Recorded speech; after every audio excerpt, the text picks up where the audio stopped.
going to show you how to install memory, a hard drive, and an optical drive into a Apple MacBook Pro 15-inch model. This machine differs completely from the previous aluminum models in that this one is actually fairly easy to get into. There are no hidden clips that you have to actually bend and wonderful things like that the previous generation had. The previous machine would take a trained technician at least 10 minutes to get into, if not longer, and the general user would probably decide that they wouldn't want to do it after trying to take about half of it apart. First thing you need to do is make sure that the machine is shut down. Place the machine on a soft work surface. This is on a terry cloth towel. Turn the unit over. Remove the battery. That exposes the memory access door, which is right here. The memory access door has 3 screws in it. They're very fine, small Phillips head screws. P0 Phillips works very well for this. Take those 3 screws and the memory door off. Lift up at a 45-degree angle and set the memory door off to the side. Keep all of the screws that you remove very separated. You do not want to mix them up as they are different sizes. Now the first thing, if we wanted to install memory, now that we've exposed the memory door, you could set the piece of memory right into the slot here. It goes in at a 25-degree angle, and Apple actually has printed on the side here instructions on how to do that. That's all there is to it for installing more memory into this. The machines all come with a minimum of 512 megs of RAM, if not 1 gig. This machine came with a 1 gig chip on the bottom slot.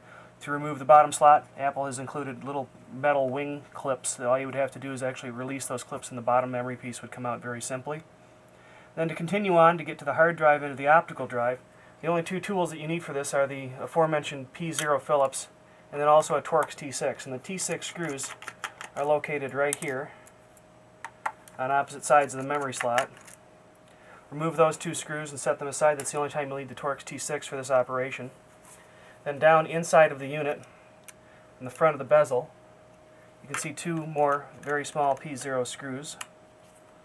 You need to remove those, and sometimes getting the screwdriver head on them can be a little bit difficult.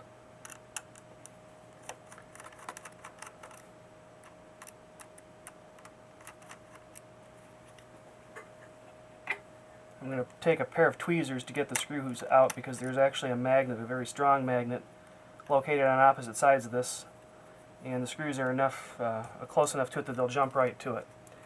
Those 2 screws are now out. Set those aside carefully. Across the back there are 4 long Phillips screws. Remove those 4 screws.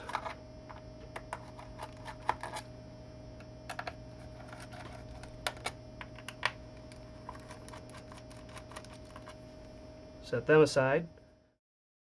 The back of the unit, you can see 2 Phillips screws. Need to remove those as well.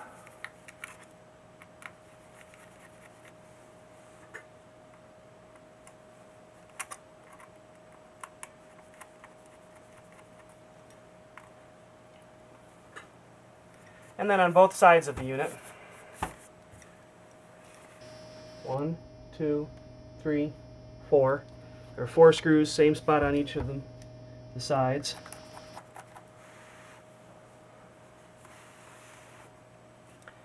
And those 4 screws on each side at least match, so you have 8 identical screws.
Now we've removed 21 screws to this point. And the next step is to take the top bezel off. Now to do so, very simply, lift on the back of the unit, work your way around to the front,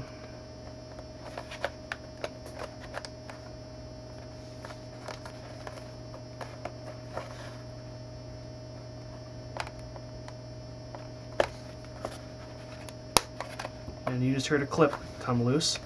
That's the only clip inside of the unit, and it's actually a screw clip. One on each side. There it goes. I keep changing the angle of the unit, trying to get the clip to release. There it goes. Once those have been removed, very gently lift the unit up like so, and you can see the trackpad cable. You need to remove that.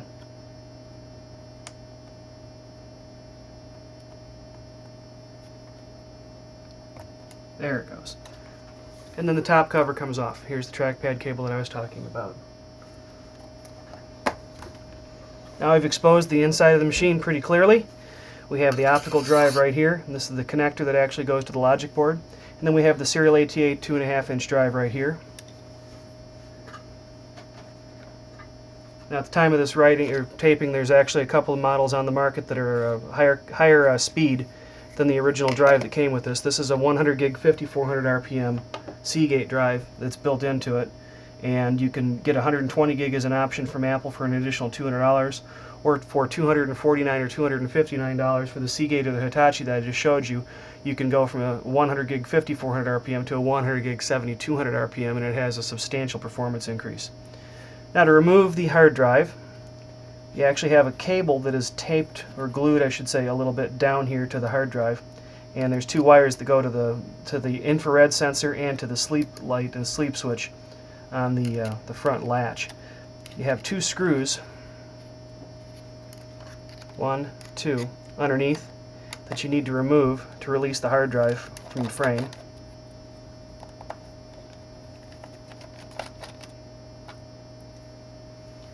They are the same size.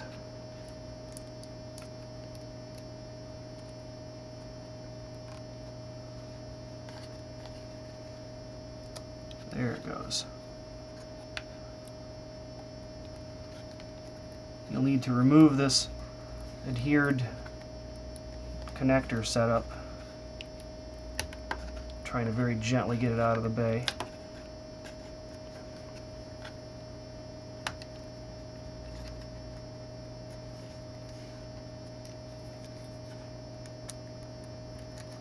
There we go. It's kind of wedged in place.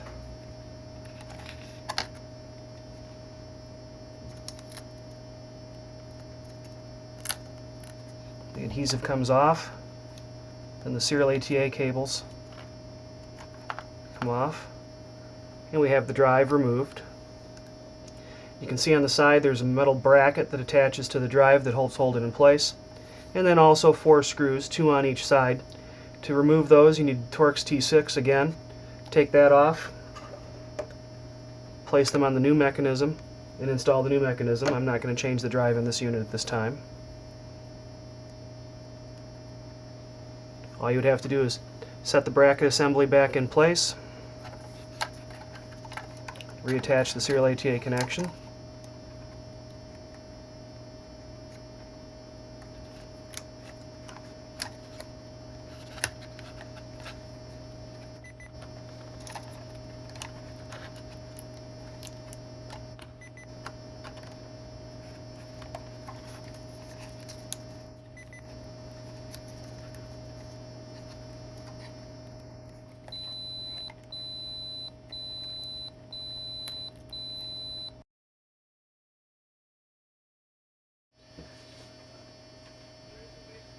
and once you've reattached the serial ATA connection, you need to get the drive to set down into the bay fully.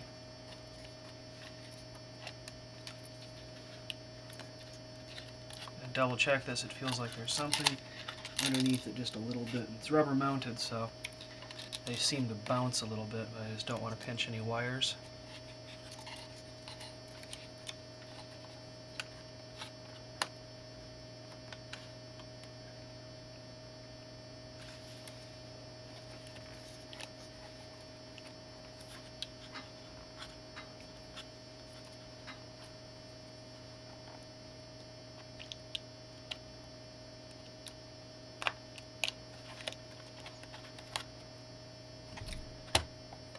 It's actually the cable at the rear portion of the bay that is catching a little bit and it was just bouncing on it. Once you've got it in place, you can attach the two screws again.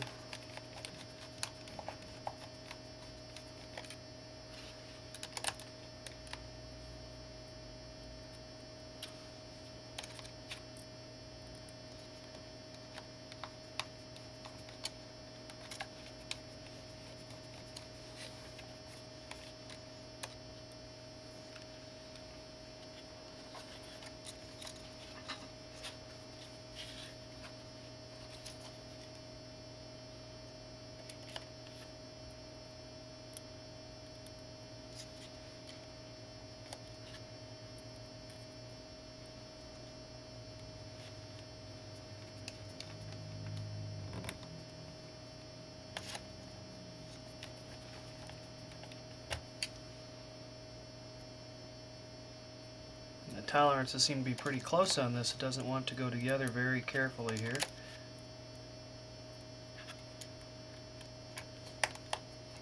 There we go. It just takes a little pushing to get the screw holes to line up.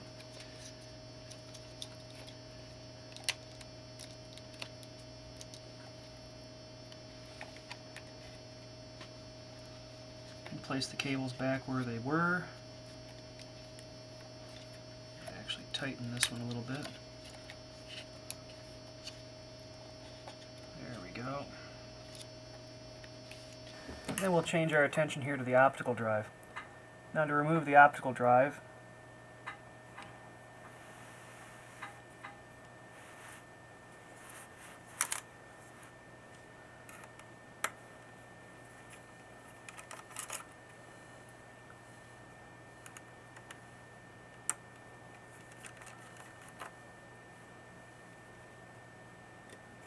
you need to lift the tape off of the logic board.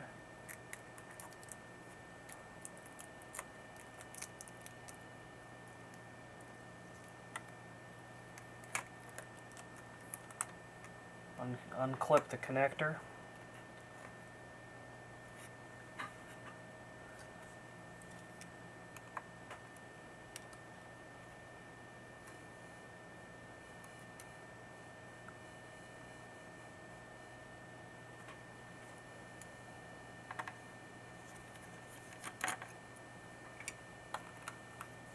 The Torx T6 screw up here and two very small Phillips P1 screws here. The drive mechanism is a little bit thinner than the previous generation models. We have some handwriting in here from your factory. Here's the PRAM battery. If you need to replace that, just unclip the PRAM battery and pop that out right there. It's glued in place actually. Reinstallation of the drive is very simple. There's a couple of screws that hold bracketry on both sides. There's a total of 3 screws to remove. You transfer that to the new drive. Drive sets into place.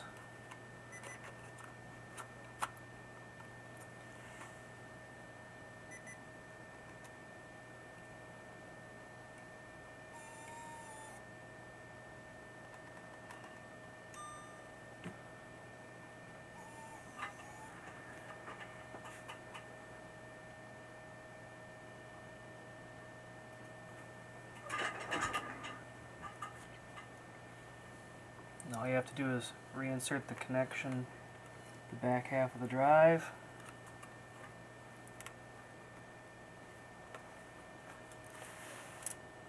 It snaps down in place.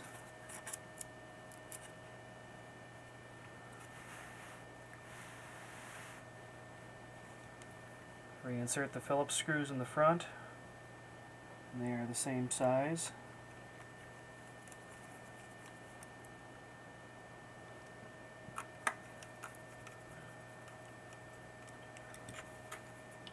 And the Torx T6 screw at the back half.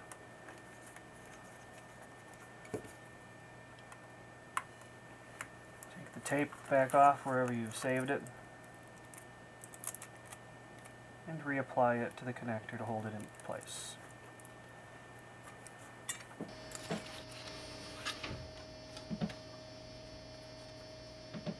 The reassembly is fairly easy.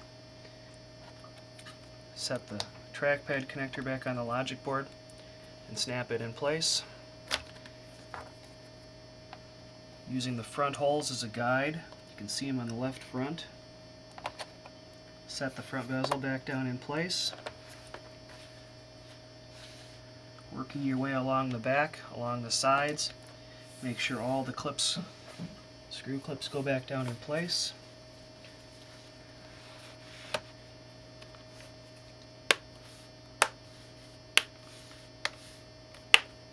Just four simple little clips along the front. There's 5. 1, 2, 3, 4, and then 5. As you heard, they pop back into place. You can close the lid, turn the unit over. I'm going to start by reinserting the Torx T6 screws again first through the top of the case here. And then the 4 screws along the back.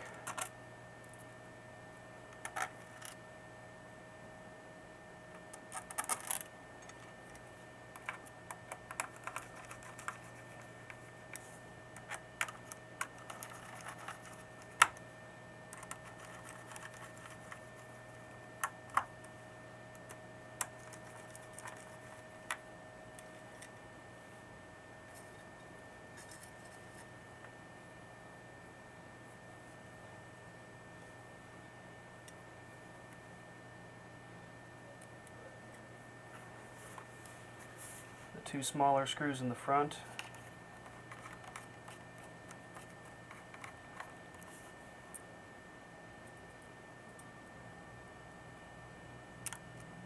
You can see how the screw actually just jumped right to it. Got lucky. I'm going to put the memory cover back in place.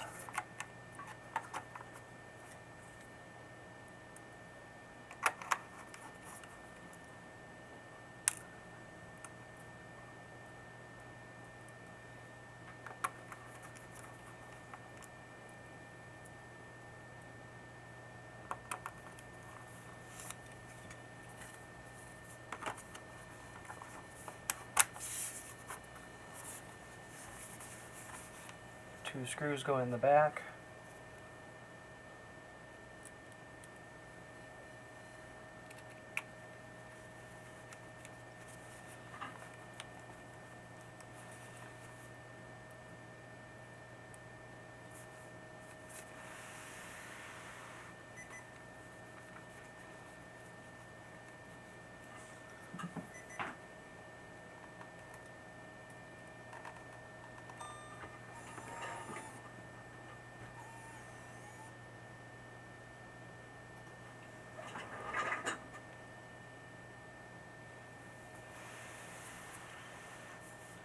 And then 4 screws on each side.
And there you have it.